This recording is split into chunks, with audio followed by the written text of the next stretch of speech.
Additional duties. So, like I said, Warren Austin Candidate School is very much candidate-led. They, march themselves to class. They set up the events. They, give out all the gear for the necessary for all of the events. And the cadre doesn't really do a lot. They just kind of give a left and right limit, and they say this is what you can do, and the candidates make it work. And that's the whole point, right? They're becoming officers in the Army now. They gotta make those things work. So that being said, how does it happen? Everybody isn't just a candidate. Everybody isn't just going through and the TAC officers telling what they do. Everybody has an additional job, additional duty, and that can range. And it's everything, because all the candidates have to do their class, right? So everybody in the class gets class coins. And actually, I have mine here. So there's going to be a team in charge of getting class coins. This is the one from my class. We were the Mandalorians. There'll be a additional duty of making the class motto, the class coin, the class T-shirts. I have my T-shirt up there. I'm wondering if I should grab it. But those are all additional duties, right? Those are things that have to get done for the class. But the cadre doesn't do it. They don't. They just okay it. They'll sign off on it once you see it. But the candidates have to do it. So that's an example of additional duty. Other additional duties would be like DFAC officer, people who basically they herd the cats into the DFAC. My additional duty, I had two, and you may very well have more than one. I was a road guard, which if you're a good runner, I absolutely recommend road guard.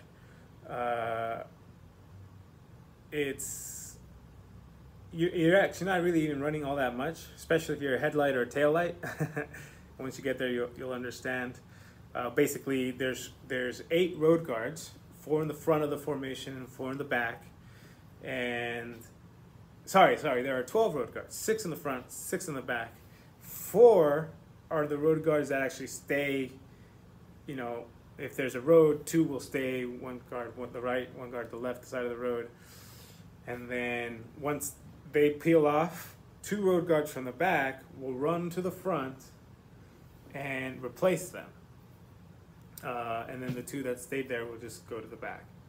But there's only the 4 in the front and 4 in the back that actually rotate and run.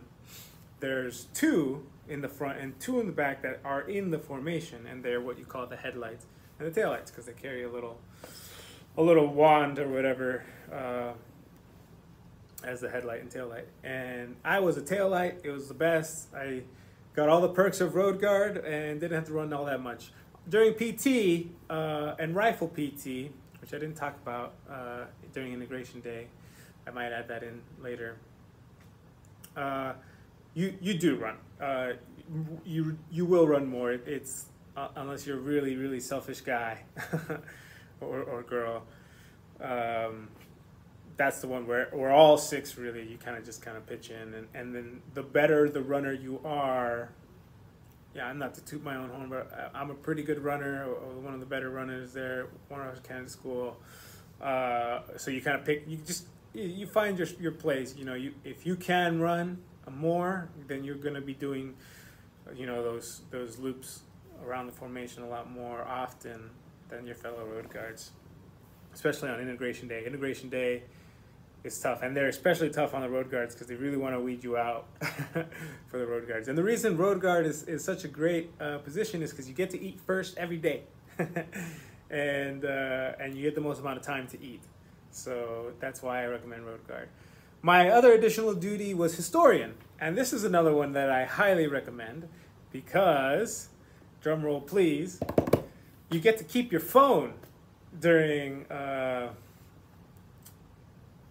all of Warren Austin Candidate School. You keep your phone or camera or video camera or whatever you want to bring. You bring a GoPro or whatever. And it is what is going to enable me to make this video series a lot better. I'm going to start putting up a lot of pictures on the events that I'll be talking about. I didn't have pictures of Integration Day because we were just all running. I will post later a video, our class video, so that was part of my additional duty as historian, is to take pictures and videos of everything that goes on in Warrant Officer Candidate School, and then at the end you make a plaque, or you order a plaque made, and you make a class video with all those pictures and videos that you took, and it ended up pretty cool. So I'll put a link in the description below to it. My fellow historian was a pretty good videographer, and he made a good video. And from now on, hopefully in these videos that I put up when I'm talking about something, like the next video will be on land navigation, and that's the first training event, real hard training event. I'll put up some pictures and some videos of that, what that was like. So additional duties, those were my 2 additional duties. You could be class leader or class sergeant. You also get to keep your phone on those. I will say, caveat to keeping your phone is it has to be in airplane mode. And I never took it off airplane, ever. Unless I was authorized to do so, because you'll get your phones every once in a while if you earn those phone rights, right? Which is maybe something I forgot to mention in the walk stop, is everything you get in Warrant Officer Candidate School is earned. Not like in basic training where they kind of say that, but then they give you things anyway. In Warrant Officer Candidate School, it's basically earned. So another additional duty is the morale officer, and he is in charge of putting in memos. So that's why I call him memo officer. He's the one in charge of putting in memos to the cadre, asking for things, right? Asking for computer access, asking for coffee rights, asking for, caffeine rights at the DFAC, asking for, when I went through, the Super Bowl was going on. So on that Sunday, we wanted to watch the Super Bowl. And so it was his job to put in a memo and ask to watch that stuff, things that are good for morale, right? And it really is anything, right? One big thing in Warrant Officer Candidate School is a 7-minute drill in which you have to be in your bed. Then the TAC officers come in, wake you up, and you have 7 minutes to be dressed in formation and in PTs, not in your OCP. So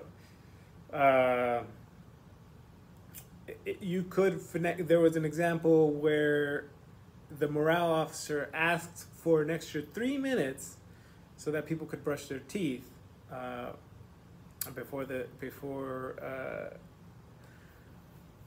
formation. So he turned the 7-minute drill into a 10-minute drill, which is a world of difference, right? So there's a list. Once you get there, there'll be a list of all the additional duties. Like I said, those are the ones I recommend.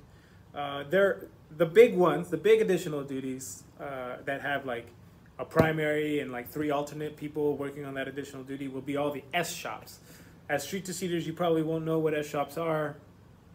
I still don't really have a full grasp of what S shops are. Probably shouldn't admit that, but it's the truth. And those I recommend don't be maybe second or third alternate in those if you're interested in what they have to offer. But those are really meant for the warrants that was their job before as a senior enlisted, and that's going to be their job now as the Warrant Officer Candidate School. So that's it's really meant for those kind of people because they know what they're doing, they know what has to get done.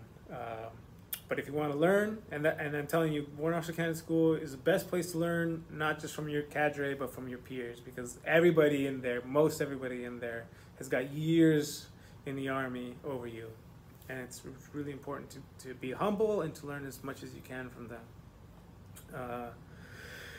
So yeah, additional duties. That's not hard. It's not a lot extra you have to do, but everybody has to have at least one. and you should be prepared to have more than one. And historian and road guard is what I chose to do. So the next, and like I said, the next video I'm gonna do is on land navigation, which is the first big training event.